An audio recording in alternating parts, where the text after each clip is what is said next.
Hey fam, welcome back to our channel NB vlogs. ఇప్పుడు మీరు చూస్తుంది part 2 in Tirumala series. Morning 6కే reach అయ్యాం ఫ్యామ్. తిరుపతి స్టేషన్ బయటనే మీకు తిరుమల కొండపైకి వెళ్ళడానికి AC and non AC services ఉంటాయి. నాన్ ఏసీ అయితే 90 రూపీస్, మీరు రిటర్న్ కూడా తీసుకుంటే 160 రూపీస్, వ్యాలిడ్ ఫర్ 6 days. ఏసీ అయితే 110 రూపీస్, రిటర్న్ కూడా తీసుకుంటే 200 రూపీస్, వ్యాలిడ్ ఫర్ 6 days. మేము కొండపైకి స్టార్ట్ అయిపోయాం.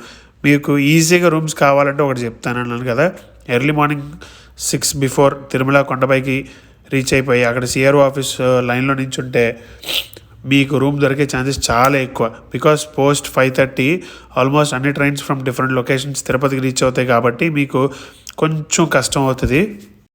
కొండపైకి వెళ్ళేటప్పుడు ఒక్కసారి ఆ వ్యూ అండ్ రోడ్ని చూడండి ఒకసారి, సూపర్ ఉంది.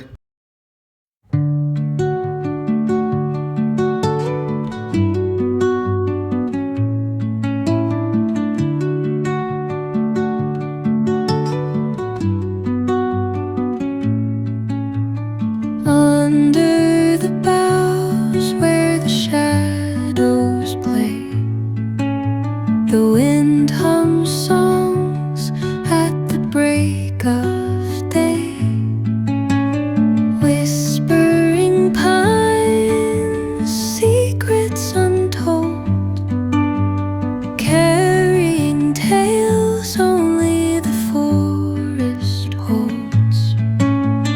Moonlight. మా మావయ్య గారు ముందే లైన్లో నిలబడి రూమ్ అలాట్ అయిపోయింది. ఇప్పుడే రూమ్ కూడా వచ్చాం. రూమ్ మాకు హెచ్విసి కాటేజెస్లో వచ్చింది.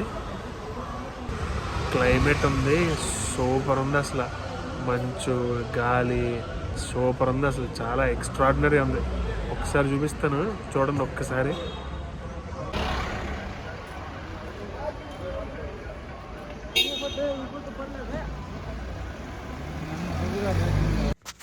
మాకు ఇచ్చిన హెచ్విసి కాటేజ్ రూమ్ టూర్ చూసేద్దామా?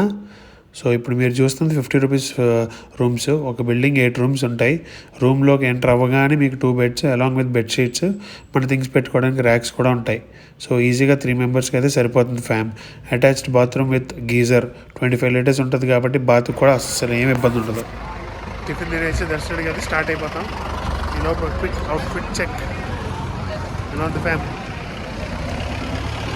వైకుంఠ ఏకాదశి స్పెషల్ కదా, సో అందుకని తిరుమల అంతా అంగరంగ వైభవంగా పూలతో డెకరేట్ చేశారు. అసలు 2 కళ్ళు అయితే సరిపోలేదు. నాకు తిరుమల, వెంకన్న బాబు తర్వాత మీరు చూస్తున్న ఈ ప్లేస్ అంటే నాకు చాలా ఇష్టం. చాలా అంటే చాలా ఇష్టం. ఎందుకో ఈ ప్లేస్కి వస్తే నాకు తెలియని ఒక పాజిటివ్ వైబ్స్ అయితే వచ్చేస్తాయి. అక్కడి నుంచొని ఆ వ్యూ చూస్తేనే ఫిదా అయిపోతాం మనం. తిరుమల జనరల్గానే భక్తులతో నిండిపోతుంది. అలాంటిది వైకుంఠ ద్వార దర్శనం ఈ 9 రోజులు మీ ఎదురుగుంటా వెనకాతల లెఫ్ట్ రైట్ భక్తులే ఉంటారు. ఈ ప్రాంగణం అంతా నైట్ టైం ఉంది అసలు, లైటింగ్స్తో అసలు 2 కళ్ళు సరిపోవు చూడటానికి అసలు.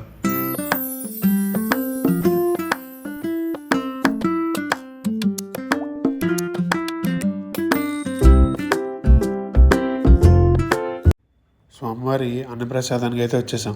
వచ్చిన వెంటనే ఈ ఐకానిక్ బ్యూటిఫుల్ పెయింటింగ్ మీకు కళ్ళు చెదిరేలా కనిపిస్తుంది. ఇంకా స్వామివారి ప్రసాదం అంటారా, అమృతం అంతే. ఆన్ అండ్ యావరేజ్గా ఆ స్వామివారి ప్రసాదం 1,00,000 భక్తులకు పైగా పెడతారు. అన్నప్రసాదంలో సాంబార్కి సపరేట్ ఫ్యాన్ బేసే ఉంది.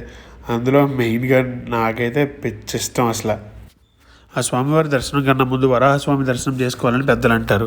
వరాహస్వామి దర్శనం చేసుకుని వైకుంఠ ద్వార దర్శనానికి అయితే వచ్చాం. కంపార్ట్మెంట్ నుండి వచ్చిన భక్తులు రీఎంట్రీ ద్వారా లోపలికి వెళ్ళొచ్చు. రీఎంట్రీ ఎగ్జాక్ట్గా మ్యూజియం ఆపోజిట్లోనే ఉంటుంది. ఇంకా మా checking and scanning of tickets complete అయ్యాక మొబైల్స్ అయితే డిపాజిట్ చేసేసాం. ఆఫ్టర్నూన్ 12:30 క్యూ లైన్లో వెళ్ళాం. ఈవినింగ్ 7 కల్లా బయటకు వచ్చేసాం. కొంతమందికి ఆ స్వామివారిని చూస్తే ఆనంద బాష్పాలు వస్తాయి కదా, నేను కూడా అందులో ఒకటి ఫ్యామ్. స్వామివారు చూసిన వెంటనే ఉన్న కష్టాలన్నీ మర్చిపోయి ఆయననైతే తనివి తీరా చూసుకున్నాను. పార్ట్ 3 కోసం మీరు రెడీనా? కొంచెం సబ్స్క్రైబ్ చేయండి ఫ్యామ్. Thank you.